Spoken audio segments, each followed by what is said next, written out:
Obrigado, Igor. Bom dia.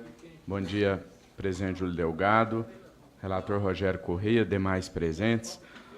Bom, nessa nossa, eu vou chamar de investigação que está sendo conduzida aqui pela CPI, porque a gente sempre tem dito que a comissão externa já está finalizando já a função dela, que é elaborar uma legislação que impeça novos crimes como o de Brumadinho. Então, eu entendo que para a CPI restou a parte investigativa que busca apontar os responsáveis e puni-los, né? Buscar pedir a punição dos culpados. Para mim já ficou claro, apesar do pouco tempo de trabalho que nós temos aqui, que não foi um erro isolado.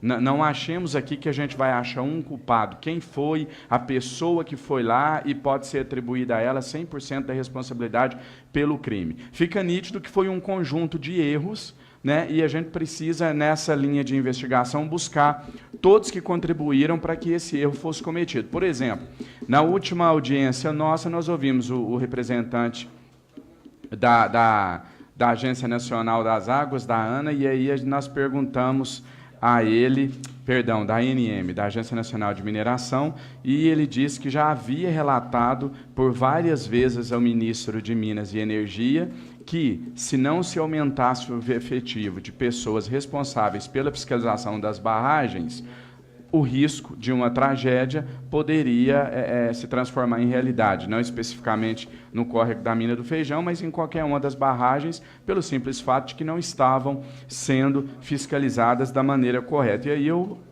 estou apresentando um requerimento hoje para que a gente possa convocar o ex-ministro de Minas e Energia, o responsável pela pasta à época. E aí, Jarbas, a sua colocação foi extremamente importante, porque você colocou algo que não é costumeiro de se acontecer. E aí eu não estou dizendo dessa CPI, que até aqui eu entendo que tem feito um trabalho fantástico, mas eu estou dizendo aí em toda a história do nosso país que dificilmente as pessoas têm coragem de convocar quem tem que ser convocado, de colocar o dedo na ferida de verdade. Sempre vai lá na ponta, como você muito bem colocou. É muito fácil mandar prender os engenheiros da Vale e deixar o ex-presidente de fora. A justificativa para a prisão temporária que foi determinada aos engenheiros é que eles poderiam ocultar provas. Ora, eu não consigo entender, eu não consigo compreender que um engenheiro tenha mais poder de ocultar provas e interferir em uma investigação do que o presidente da instituição. E, de forma muito estranha, a revista Isto É tinha divulgado em uma matéria que o pedido de prisão para o então, na época ele ainda estava na presidência, para o então presidente da Vale aconteceria nos próximos dias. De forma estranha e inexplicável, na hora H retirou-se o nome do presidente e deixou-se somente dos engenheiros. Então, assim, na minha visão, esse conjunto de erros, se a gente estivesse falando com gente pobre lá da periferia, a gente chamaria de formação de quadrilha. Como a gente está lidando com poderosa, aí é conjunto de erros, aí tem uma série de eufemismos que, pelo menos da minha parte, eu não vou admitir que isso aconteça, tanto que na última reunião nossa, o Rodrigo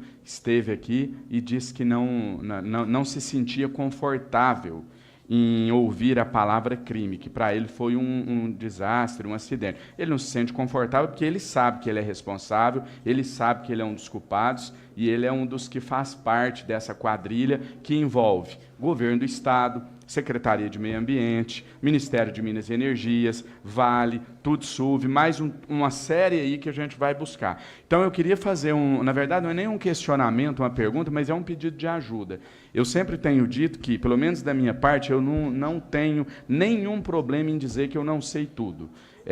Acho que a função de deputado não é saber tudo, é estar sensível à população e trazer os questionamentos aqui, ser a voz das pessoas. Eu até brinco que antes do desastre de Brumadinho, eu mal sabia o que era uma mineradora e acaba que a gente vai ficando expert no assunto aqui, de tanto participar, trabalhar e estudar. E como eu gostei muito da sua colocação, quando você disse, você sugeriu alguns nomes que você entende que deveria ser trazido aqui na CPI para prestar esclarecimentos, ao invés de pergunta, eu queria fazer uma solicitação, um pedido de ajuda a você, e eu estendo a todos os outros também, que vocês pudessem sugerir, porque eu acho que vocês têm muito mais propriedade para falar desse assunto do que eu não tenho conhecimento, por exemplo, do Rogério, do Padre João, do Júlio, que a gente sabe que já tem um conhecimento maior nessa área, mas eu queria pedir uma sugestão para vocês, se vocês tiverem mais algumas linhas de investigação que vocês acham que possa auxiliar, algumas outras pessoas que você também entenda, vocês, né,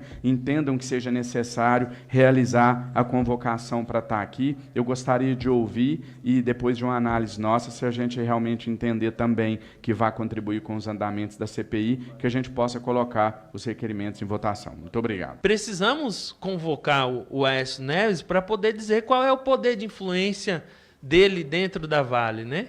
Quais são os interesses que ele tem garantido aqui dentro, né? Outra questão que é importante também aqui, principalmente nesse último período, são as relações escusas construídas dentro da Agência Nacional de Mineração, ao qual foi aprovado em dezembro de 2018 as indicações que o Michel Temer fez, né? E nessas indicações foram 5 diretores. Desses 5 diretores, somente um é carreirista da Agência Nacional de Mineração, que é o Bica, né? Os outros são todos diretores que têm relação com a mineração. Um deles é ex-funcionário da Vale. O ministro do Meio Ambiente também precisa ser convocado para estar aqui nessa CPI, né? Isso por conta do histórico ao qual ele tem de relação com as mineradoras. E isso porque ele está sendo investigado, né? Além do desmonte da política do meio ambiente, que ele está sendo também investigado, já estou finalizando, investigado por improbidade administrativa pelo MP de São Paulo, por favorecer empresas de mineração na criação da APA do Rio Tietê.